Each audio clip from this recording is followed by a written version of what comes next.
Shalom, Bapak Ibu, Saudaraku yang terkasih Tuhan Yesus Kristus. Saya percaya kita semuanya dalam anugerah Tuhan yang luar biasa. Tuhan memberikan penghiburan, Tuhan memberikan kekuatan, dan Tuhan memberikan penyertaan Tuhan yang sempurna buat kita semuanya. Sehingga kita boleh menikmati anugerah Tuhan, kita boleh beribadah, memuji, menyembah Tuhan, dan kita boleh menikmati hadirat Tuhan yang membuat kita semakin melekat dan intim kepada Tuhan. Amin, saudara. Mari sebentar kita akan mendengar firman Tuhan, mari kita akan berdoa bersama-sama, saudaraku. Bapa di surga, di dalam nama Tuhan kami Yesus Kristus, sungguh anugerah Tuhan yang luar biasa buat kami semuanya.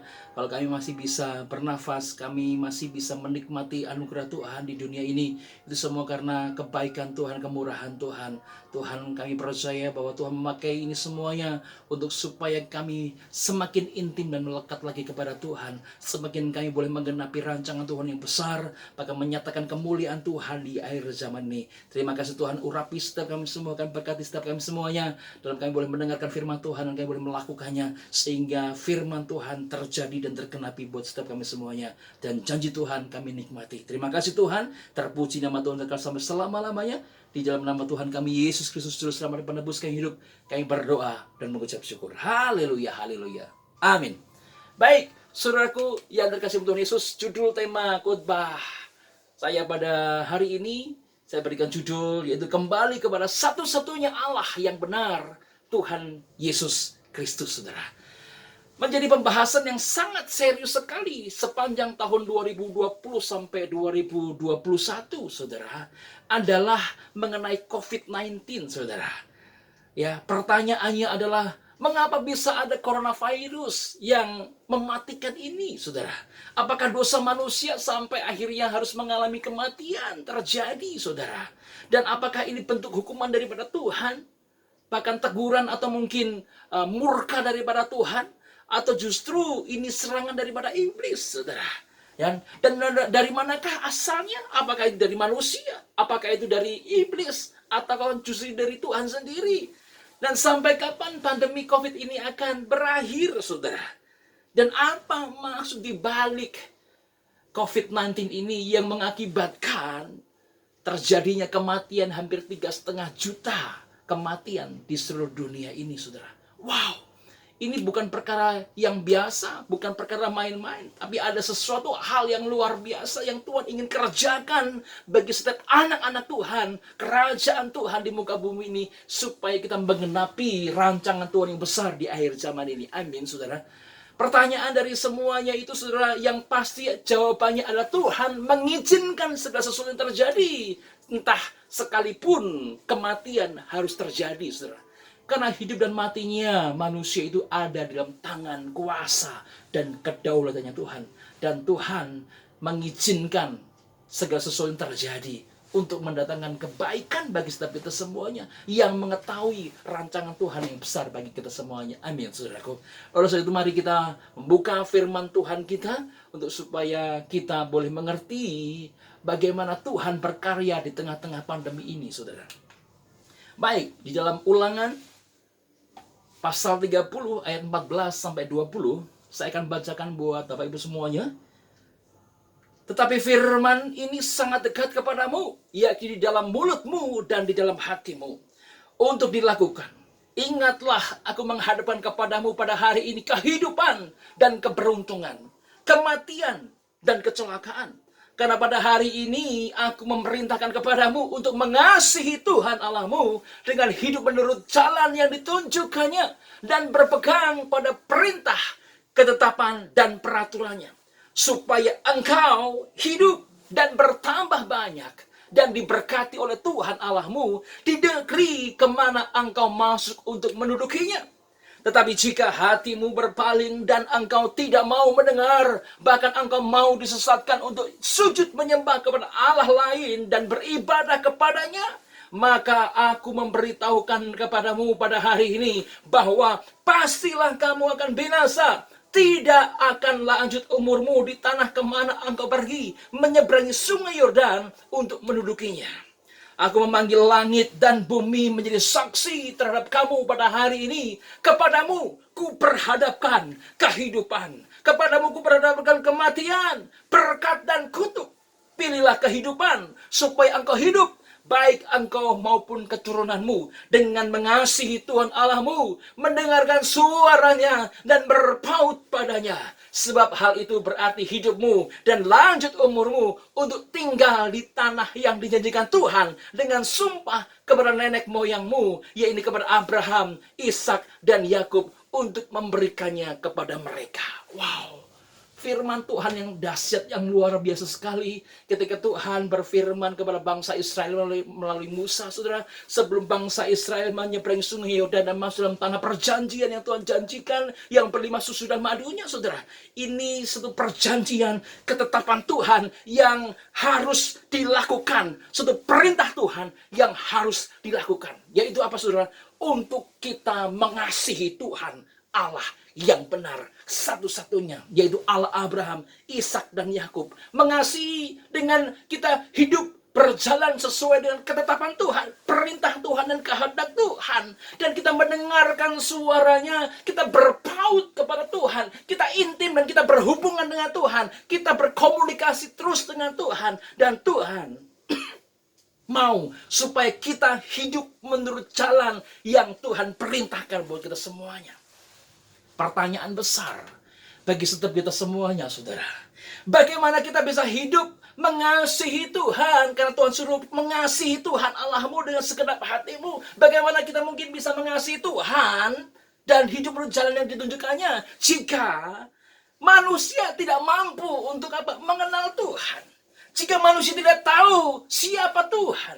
Jika manusia tidak tahu Tuhan yang mana, saudara. Bahkan sekalipun mungkin manusia tahu, tapi tidak percaya, bahkan menentang Tuhan itu sendiri. Dan bagaimana manusia bisa mengasihi dan hidup menurut jalan yang ditentukan oleh Tuhan? Wow, sangat mustahil, saudara.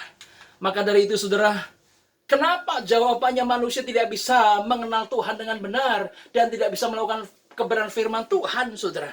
Karena manusia telah berbuat dosa. Karena manusia pada awalnya telah berdosa, saudara. Dan dosa membuat manusia mengalami ketidaktahuan dan ketidakmampuan, saudara. Karena apa? Ada kutuk dan belenggu di dalam hidup manusia yang mengikat manusia, saudara. Sehingga apa? Dosa itu sudah mematikan roh, jiwa, dan tubuh. Dosa sudah membuat manusia mengalami kematian, yaitu kematian roh. Yang terpisah dengan Allah. Kematian jiwa, pikiran, perasaan, dan kehendak sudah tidak kudus lagi. Dan tidak mungkin yang tidak kudus mencari yang kudus, saudara. Tidak mungkin, saudara. Dan dosa juga mengakibatkan kematian tubuh. Manusia mengalami keterbatasan hidup. Dan terikat oleh namanya apa? Usia.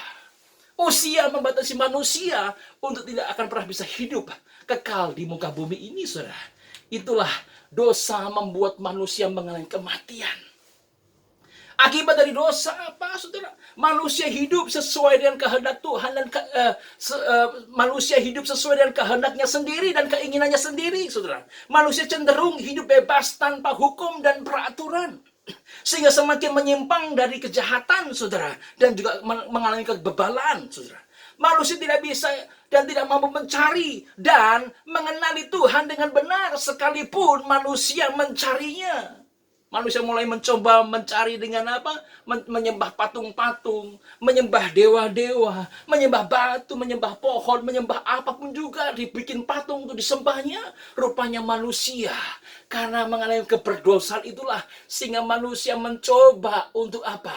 Mencari visual yang bisa dilihatnya untuk supaya disembahnya.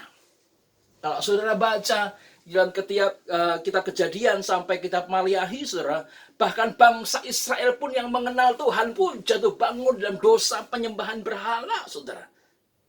Itu membuat kita mengerti bahwa sesungguhnya manusia itu kecenderungannya adalah apa? Berbuat dosa. Kecenderungannya manusia itu tidak bisa diatur oleh hukum dan peraturan yang ada. Sekalipun sudah ada firman, hukum Taurat, tapi pun manusia masih bisa berbuat dosa dan terus melakukan dosa, saudara, yang menyimpang dari ketetapan Tuhan, saudara. Padahal Tuhan sudah berfirman dalam Keluaran pasal 20 ayat 3 sampai ayat 5. Firman Tuhan mengatakan demikian, saudara. Jangan ada padamu Allah lain di hadapanku. Jangan membuat bagimu patung yang menyerupai apapun yang ada di langit di atas, atau yang ada di bumi di bawah, atau yang ada di dalam air di bawah bumi. Jangan sujud menyembah kepadanya atau beribadah kepadanya, sebab aku Tuhan Allahmu adalah Allah yang cemburu, yang membalaskan kesalahan bapa kepada anak-anaknya, kepada keturunan yang ketiga dan keempat dari orang-orang yang membenci aku. Jadi rupanya saudara, ketika kita menyembah Allah yang kita pikir itu benar, ketika manusia mulai mencari sesuatu bentuk dan dijadikan patung, saudara, entah itu binatang, entah itu mungkin hewan-hewan yang lainnya, saudara, dan mulai entah itu mungkin menyerupai dewa-dewa, saudara, untuk supaya manusia bisa mendekatkan diri kepadanya, supaya ada gambaran dan visual. Menyembah kepada hal seperti itu, saudara, menyembah yang katanya Allah yang bukan Allah, saudara. Dan ketika itulah manusia mengalami kejatuhan dan kebobrokan. Karena apa? Manusia tidak bisa mengenali Tuhan yang adalah kudus. Manusia yang telah berbuat dosa dan telah kehilangan kemuliaan itu tidak akan pernah bisa menemui dan mencari Allah yang kudus, satu-satunya Allah Israel, Allah Abraham, Ishak dan Yakub, saudara. Itulah makanya banyak sekali agama-agama tercipta, banyak sekali kepercayaan-kepercayaan yang ada. Bahkan di Indonesia ini banyak sekali kepercayaan yang ada. Ada 6 agama. Bahkan mungkin di seluruh dunia ada banyak agama yang berusaha manusia itu menciptakannya untuk supaya apa? Mencari Allah sang penciptanya, saudara. Tapi sekali lagi, kalau manusia masih berdosa dan belum dikuduskan dan disucikan oleh Tuhan, maka sampai kapanpun manusia tidak akan pernah bisa mencari Allah yang kudus, Allah yang benar. Kenyataannya seperti itu, saudara. Dan itu membuat kita mengerti bahwa Tuhan tidak main-main dengan yang namanya dosa. Penyembahan-penyembahan kepada Allah-Allah yang bukan Allah, atau penyembahan kepada dewa-dewa, penyembahan kepada berhala-berhala. Tuhan ini sangat concern sekali. Tuhan akan marah, Tuhan akan cemburu, bahkan Tuhan akan membalaskan sampai kepada keturunan yang ketiga dan keempat. Saudara, bayangkan. Dan Tuhan katakan bahwa dia adalah orang yang membenci Tuhan, saudara. Orang-orang yang menyembah seperti itu berarti sedang menyamakan Tuhan dengan berhala-berhala, dengan patung-patung, dengan dewa-dewa yang lain yang bukan Allah, saudara. Dan Tuhan sangat murka, membalaskan sampai kepada keturunan yang ketiga dan keempat, saudara. Bahkan Tuhan juga akan menghapuskan namanya dari kolong langit bagi manusia yang menyembah ilah lain dan bukan Allah. Di dalam Ulangan pasal 29 ayat 18 dan 20, saudara, mengatakan demikian.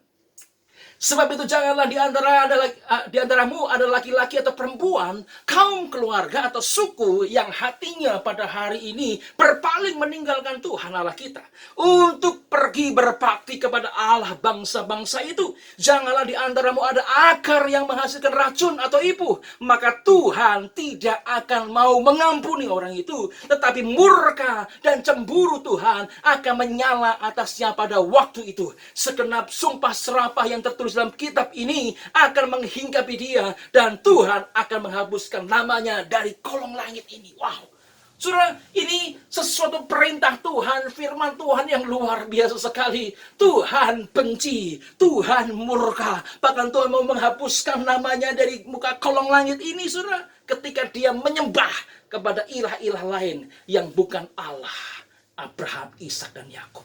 Wow, sesuatu yang sangat sakral, kudus dan mulia sekali, saudara. Lalu pertanyaannya, apa yang dilakukan manusia selama ini sampai kepada abad ini, saudara? Apa yang dilakukan manusia, saudara? Manusia hidup dalam suatu kebutaan rohani dan jiwani. Manusia punya mata, tetapi tidak bisa melihat dengan benar. Manusia punya telinga, tapi tidak bisa mendengar dengan benar. Manusia punya akal, tetapi tidak bisa mengerti dengan benar. Manusia punya hati, tetapi manusia tidak bisa merasakan yang benar, saudara. Dosa sudah membutakan manusia. Dosa sudah menulikan manusia. Dosa sudah merusak manusia. Bahkan dosa sudah mengeraskan hati manusia seperti batu, saudara. Wow. Karena apa, saudara? Manusia masih ada selubung. Dosa mengakibatkan manusia terselubung. Mata rohaninya buta sama sekali. Ada selubung yang menutupi manusia. Kalau saudara lihat di dalam 2 Korintus pasal 3 ayat 14 sampai 17, di situ dikatakan bahwa manusia hari-hari ini ya masih memakai selubung yang menutupinya, terselubung ya. Ayat yang ke-14 dari 2 Korintus 3 ayat 14 dikatakan demikian, tetapi pikiran mereka telah menjadi tumpul. Sebab sampai pada hari ini selubung itu masih tetap menyelubungi mereka. Jika mereka membaca perjanjian lama itu tanpa disingkapkan, karena hanya Kristus saja yang dapat menyingkapkannya. Bahkan sampai pada hari ini, setiap kali mereka membaca kitab Musa, ada selubung yang menutupi hati mereka. Tetapi apabila hati seorang berbalik kepada Tuhan, maka selubung itu diambil daripadanya. Sebab Tuhan adalah roh, dan di mana ada roh Allah, di situ ada kemerdekaan. Jadi rupanya dosa membuat manusia terselubungi dengan dosa, sehingga tidak pernah bisa mengerti dan tahu tentang Allah yang benar, Tuhan yang benar, saudara. Karena ada selubung itu, saudara. Dan firman Tuhan itu dikatakan ketika kita menerima Yesus dan percaya kepada Tuhan, justru disitulah saatnya selubung itu dibukakan dan disingkapkan, saudara. Selama manusia masih hidup dalam dosa, selama itu pula manusia masih ada dalam hidup terselubung dan diselubungi oleh dosa, sehingga tidak pernah tahu tentang suatu kebenaran itu sendiri, saudara. Dan apa yang dilakukan hari-hari manusia? Yang kedua adalah manusia masih dibutakan oleh ilah zaman ini, saudara.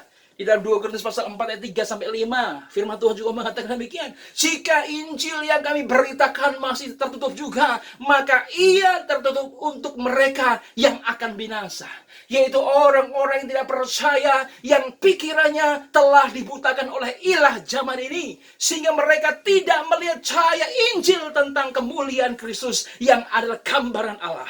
Sebab bukan diri kami yang kami beritakan, tetapi Yesus Kristus sebagai Tuhan. Wow, saudaraku, bahwa manusia hari-hari ini sedang dibutakan oleh ilah zaman ini dalam pikirannya, sehingga dia tidak mengerti bahwa sesungguhnya Mesias sudah datang dan lahir dalam dunia ini untuk menolong dan menyelamatkan manusia. Tapi manusia rupanya yang berdosa, manusia yang berdosa tidak bisa mengerti akan hal itu. Karena apa? Dibutakan oleh ilah zaman ini, saudara. Wow, itu sangat-sangat luar biasa sekali, saudara. Manusia hari-hari ini dalam keadaan terselubung dan dibutakan oleh ilah zaman ini. Dan yang ketiga, manusia masih memakai siasat dan membangun kubu benteng keangkuhan. Di dalam 2 Korintus pasal 10 ayat 5 mengatakan demikian, saudara.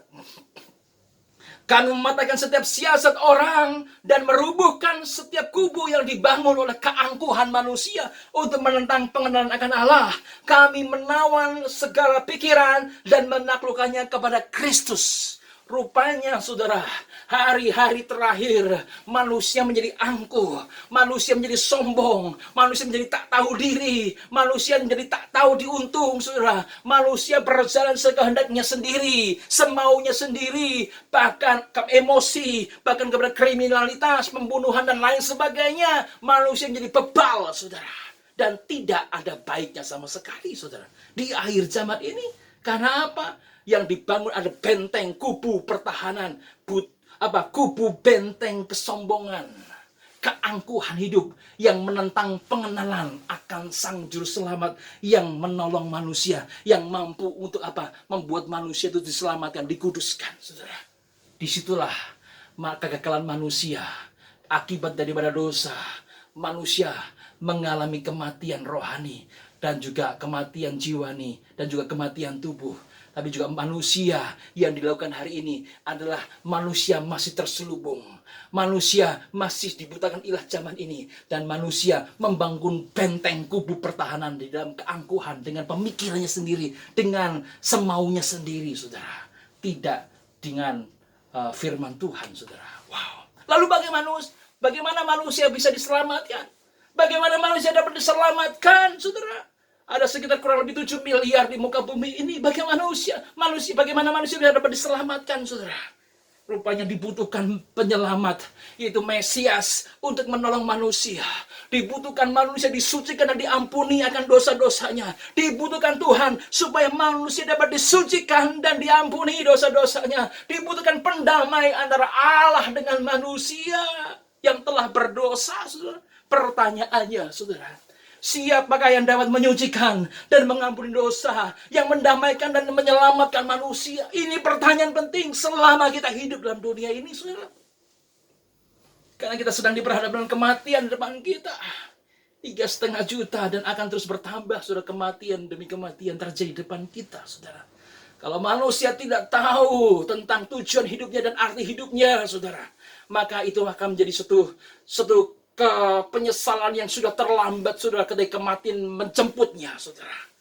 Perhatikan baik-baik ketika kita hidup dalam dunia ini, saudara, supaya kita harus benar-benar tahu siapa yang dapat menyelamatkan kita. Terkadang manusia mengandalkan jabatannya. Terkadang manusia terbuai oleh karena kekayaan harta yang melimpah. Ketika Tuhan izinkan manusia menikmati berkat yang Tuhan siapkan dan Tuhan sediakan buat mereka semuanya, manusia lupa akan Tuhan dan penyelamatnya.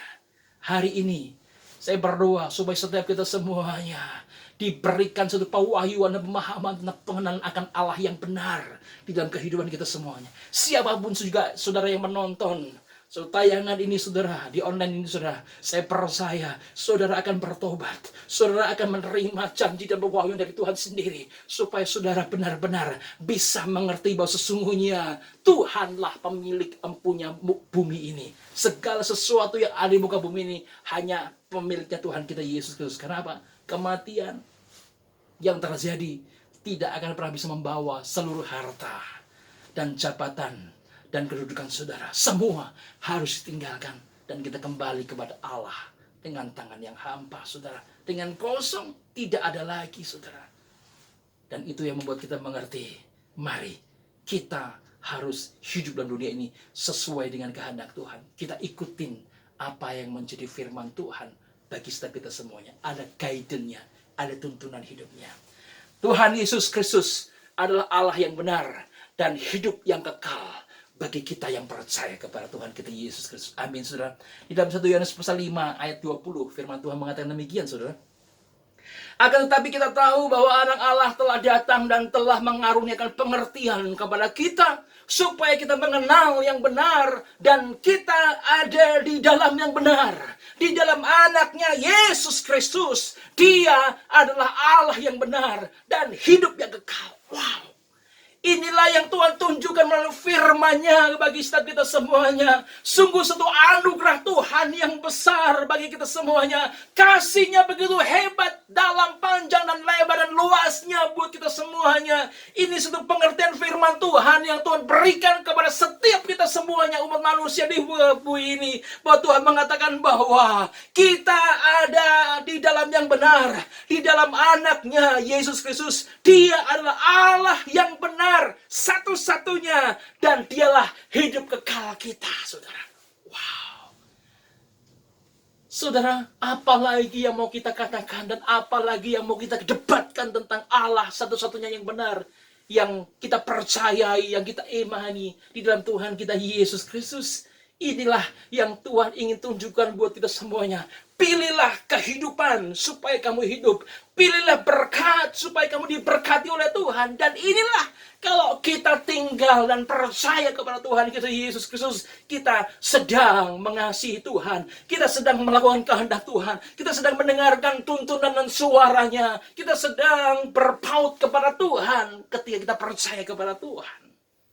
Tapi Tuhan tadi katakan dalam Ulangan pasal 20, jikalau kita menyembah kepada ilah-ilah lain yang bukan kepada Allah yang benar satu-satu di dalam Tuhan kita Yesus Kristus, maka Tuhan katakan apa? Pastilah kamu binasa, saudara.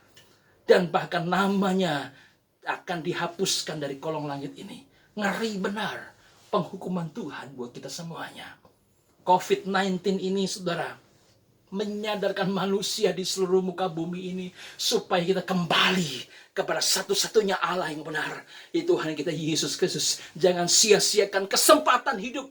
Jangan sia-siakan anugerah Tuhan yang masih berlaku ketika kita masih hidup dalam dunia ini, saudara. Yuk mari kita kembali kepada satu-satunya Allah yang benar, yang kita percayai di dalam Tuhan kita, Yesus Kristus. Amin, saudara. Kenapa Tuhan disebut Allah yang benar dan satu-satunya juru selamat, saudara? Dan yang menyelamatkan manusia? Karena yang pertama, saudara, Tuhan Yesus datang ke dalam dunia ini untuk menyelamatkan manusia. Itu jelas di Matius 1 ayat 21 mengatakan demikian. Ia akan melahirkan anak laki-laki dan engkau akan menamakan dia Yesus, karena dialah yang akan menyelamatkan umatnya dari dosa. Saudaraku yang terkasih Tuhan Yesus, mau bahasa apa lagi yang kita perdebatkan dan pertentangkan? Kalau firman Tuhan yang jelas tertulis bahwa ia akan melahirkan anak laki-laki dan engkau akan menamakan dia Yesus, karena Yesuslah yang akan menyelamatkan umatnya dari dosa. Satu-satunya yang bisa menyelamatkan manusia yang berdosa harus melalui Tuhan Yesus Kristus, dan tidak ada yang lain, saudara. Dan itu fakta, dan itu bukti, karena ini firman Tuhan. Siapa yang berani menyangkal kebenaran firman Tuhan? Siapa yang berani menyangkal Tuhan sendiri? Ketika Tuhan sudah berfirman, melalui Yesuslah, maka seluruh umat manusia di muka bumi ini akan diampuni dosanya. Karena memang harus melalui Tuhan Yesus Kristus, saudara. Dan ini sudah dinyatakan melalui firman-Nya ketika Yesus lahir ke dalam dunia ini. Di dalam nubuatan yang Bapa janjikan ketika manusia dalam dosa, saudara. Satu-satunya penyelamat manusia, yaitu Tuhan Yesus Kristus, yang akan menyelamatkan dan mengampuni dosa-dosanya. Yang bisa mengampuni dosa hanya Tuhan Yesus Kristus, dan tidak ada yang lain, saudara. Yang kedua, saudara, Yesus adalah satu-satunya Allah yang benar. Karena yang kedua, Tuhan Yesus datang diutus oleh Allah Bapa di surga, saudara. Yohanes 3 ayat 13 16 sampai 18 firman Tuhan mengatakan demikian. Tidak ada seorang pun yang telah naik ke surga selain daripada kasih Allah akan dunia ini. Selain daripada Dia yang telah turun dari surga, yaitu Anak. Karena begitu besar kasih Allah akan dunia ini, sehingga Ia telah mengaruniakan Anaknya yang tunggal, supaya setiap orang yang percaya kepadanya tidak binasa, melainkan beroleh hidup yang kekal. Sebab Allah mengutus Anaknya ke dalam dunia bukan untuk menghakimi dunia, melainkan untuk menyelamatkan oleh Dia. Barang siapa percaya kepadanya, ia tidak akan dihukum. Barang siapa tidak percaya, ia telah berada di bawah hukuman, sebab ia tidak percaya dalam nama Anak Tunggal Allah. Jelas sekali Alkitab berkata bahwa tidak ada seorang pun yang telah turun dari surga selain dari Tuhan Yesus Kristus. Dan Dia juga naik ke surga setelah misi dan tugasnya melakukan kehendak Bapa selesai, saudara. Wow. Kasih Allah begitu besar buat kita semuanya, sehingga Ia mengaruniakan Anaknya yang tunggal, supaya setiap orang yang percaya kepadanya berolehkan keselamatan dan tidak binasa kekal, saudara. Mari, saudara, ini firman Tuhan bagi kita semuanya di masa-masa pandemi ini. Jangan keraskan hatimu untuk kita bisa mengenal dan percaya kepada satu-satunya Tuhan yang benar, yaitu Tuhan kita Yesus Kristus. Karena Tuhan sendiri, Yesus sendiri diutus oleh Bapanya untuk apa? Untuk sebagai utusannya untuk menggenapi firman-Nya, supaya melalui Yesus satu-satunya dalam dunia ini, saudara, untuk supaya manusia dapat diselamatkan, saudara. Kalau saudara tahu, saudara, kenapa Yesus lahir dalam dunia ini, saudara tahu kah? Saudara, sepanjang perjanjian lama dari kitab Kejadian sampai Maliahi tadi, bahwa manusia hidup jatuh bangun dalam dosa penyembahan berhala. Manusia hendak mencari Tuhannya, tapi gagal dan tidak mampu manusia mencari Allahnya. Kenapa? Karena dosa itu, dosa ya, yang tidak kudus dan tidak suci tidak mungkin mengenal dan mencari Allah yang suci. Dosa mengikat, menyelubungi, membelenggu, sehingga manusia tidak akan pernah bisa mengenal Allah yang benar. Jadi yang benar bagaimana? Yang benar adalah satu-satunya Allah yang benar itu sendiri, yang di surga. Dia turun, datang ke dalam dunia ini mencari manusia yang berdosa. Karena manusia yang berdosa tidak akan pernah bisa mencari Allah yang benar. Maka dari itu, dengan kasih karunia yang besar bagi kita semuanya, Allah yang benar itu, yang dari surga, harus turun ke dalam dunia ini untuk apa? Mencari dan menyelamatkan orang dan manusia yang berdosa, saudara. Inilah yang kita mengerti kenapa Yesus harus lahir dalam dunia ini. Supaya manusia dapat ditebus dengan darahnya. Supaya manusia dapat diperdamaikan dengan Allah Bapaknya, saudara. Ini harus kita mengerti, saudara. Di pandemi ini, mari setiap manusia yang bisa mendengarkan siaran ini, bila bertobat ketika engkau belum percaya kepada Tuhan Yesus Kristus, karena masih ada kesempatan hidup buat kita semuanya. Bertobatlah dan percayalah, terima Yesus sebagai Tuhan dan Juru Selamat dalam kehidupanmu. Amin, saudara. Yang ketiga, saudara, apa? Tuhan Yesus diutus sebagai korban pendamai antara Allah dengan manusia. Di dalam Roma pasal 5 ayat 8-10 mengatakan demikian. Akan tetapi Allah menunjukkan kasih-Nya kepada kita oleh karena Kristus telah mati untuk kita ketika kita masih berdosa. Lebih-lebih karena kita sekarang telah dibenarkan oleh darah-Nya, kita pasti akan diselamatkan dari murka Allah. Sebab jikalau kita ketika masih seteru diperdamaikan dengan Allah oleh kematian anaknya, lebih-lebih kita yang sekarang telah diperdamaikan pasti akan diselamatkan oleh hidupnya. Wow, saudaraku, dosa mengakibatkan permusuhan antara manusia dengan Allah-Nya. Karena dosa merupakan pemberontakan manusia terhadap Allah-Nya. Dosa merupakan pemberontakan manusia terhadap perintah firman Tuhan. Disitulah Tuhan menghukum manusia. Disitulah Tuhan menghukum dan membuang manusia, saudara. Kenapa? Allah yang kudus dan Allah yang benar tidak bisa menyatu dengan manusia yang berdosa, saudara. Tetapi karena kasih-Nya yang begitu besar buat kita semuanya, saudara, maka Allah mengaruniakan putranya, anaknya yang tunggal, datang ke dalam dunia ini hanya untuk mati buat saya dan saudara. Ingat ini, perhatikan dan camkan ini baik-baik, saudara. Di masa pandemi ini, jangan sampai engkau meninggal tapi belum percaya dan mengenal Yesus Kristus sebagai Tuhan dan Juru Selamat pribadinya. Saudara belum menerima Yesus sebagai Tuhan, jangan berlama-lama, jangan tunggu-tunggu. Ketika saudara mendengarkan siaran ini, sharing firman Tuhan ini, bagi saudara, keluarga saudara yang belum mengenal Tuhan dan belum percaya kepada Tuhan Yesus Kristus dan belum menerima Yesus sebagai Tuhan dan Juru Selamat pribadinya, saya memohon dengan segala kerendahan hati, percayalah, terimalah Yesus sebagai Tuhan dan Juru Selamat hidupmu, maka engkau akan diselamatkan oleh Tuhan Yesus Kristus. Yang keempat, saudara, Tuhan Yesus datang untuk menebus manusia dengan darahnya supaya diampuni dosanya. Dalam Efesus 1 ayat 7 mengatakan, sebab dalam Dia dan oleh darahnya kita beroleh penebusan, yaitu pengampunan dosa, menurut kekayaan kasih karunia-Nya yang dilimpahkannya kepada kita dalam segala hikmat dan pengertian, saudara. Sebab di dalam Tuhan kita Yesus Kristus dan oleh darahnya kita beroleh penebusan, yaitu pengampunan dosa. Dosa harus diampuni, dosa harus disucikan. Dengan apa, saudara? Dengan darah satu-satunya, darah yang suci, darah yang kudus, darah yang tak bercacat dan tak bernoda, saudara. Siapakah darah itu? Darah siapakah itu, saudara?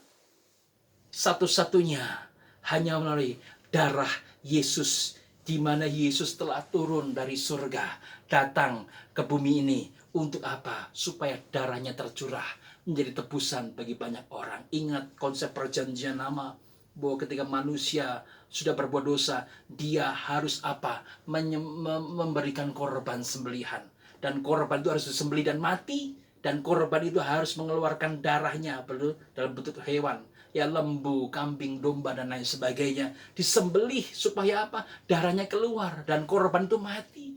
Dan tahukah saudara, Yesus adalah anak domba Allah yang dikorbankan untuk keampunan dosa dan penebusan dosa bagi manusia di muka bumi ini. Oleh sebab itu, satu-satunya dosa dapat diampuni itu harus melalui darahnya yang kudus. Satu-satunya manusia dapat diampuni dosanya harus melalui Tuhan kita Yesus Kristus dan tidak ada yang lain. Amin, saudara. Maka dari itu firman Tuhan, ayat firman Tuhan yang terakhir dikatakan demikian, dan keselamatan tidak ada di dalam siapapun juga, dan keselamatan tidak ada di dalam siapapun juga selain di dalam Dia, sebab di bawah kolong langit ini tidak ada nama lain yang diberikan kepada manusia yang olehnya kita dapat diselamatkan.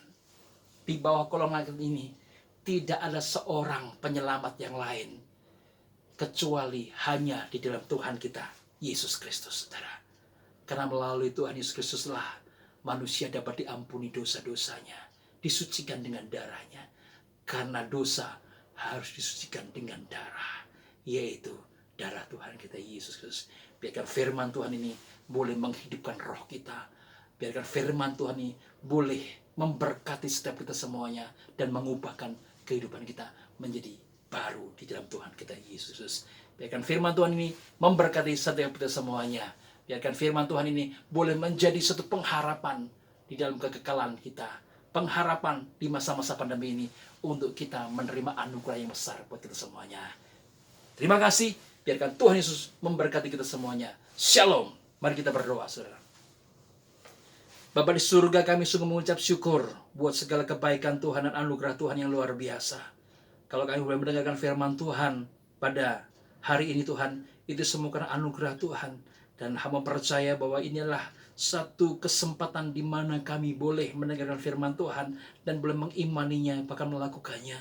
Karena firman-Mu, ya dan amin. Firman-Mu menjadi jawaban atas setiap keresahan kami, bahkan ketakutan kami. Bahkan kami tahu Tuhan, pandemi ini akan tetap terus berlangsung ya Tuhan. Dan kami tidak tahu kapan selesainya. Tapi yang kami tahu selama pandemi ada, justru disitulah kesempatan kami bisa menemukan dan mencari Tuhan kami. Dan kami diselamatkan oleh karena pengampunan Tuhan. Terima kasih Tuhan, terima kasih. Kami menyerahkan semuanya kehidupan kami selanjutnya dalam tangan kuasa Tuhan. Kami percaya perlindungan darah Yesus akan melindungi dan menyertai setiap kami semuanya. Sehingga kami semuanya bisa melakukan kehendak Tuhan yang terbaik di akhir zaman ini. Terima kasih Tuhan, berkati umat-Mu yang sudah melihat, bahkan mendengarkan siaran ini. Biarkan berkat Tuhan melimpah, bahkan setiap keluarga-keluarga besarnya akan diberkati Tuhan. Bahkan setiap keluarga besar yang belum mengenal Tuhan akan dibuat Tuhan oleh mengenal kasih karunia Tuhan dan menerima kasih karunia Tuhan, sehingga mereka boleh bertobat dan percaya Tuhan kami Yesus Kristus. Terima kasih Tuhan, terpuji nama Tuhan sampai selama-lamanya. Di dalam nama Tuhan kami Yesus Kristus, terus dapat menebus kami hidup. Kami berdoa dan mengucap syukur. Haleluya, haleluya, amin. Puji Tuhan, shalom. Tuhan Yesus memberkati kita semuanya. Haleluya.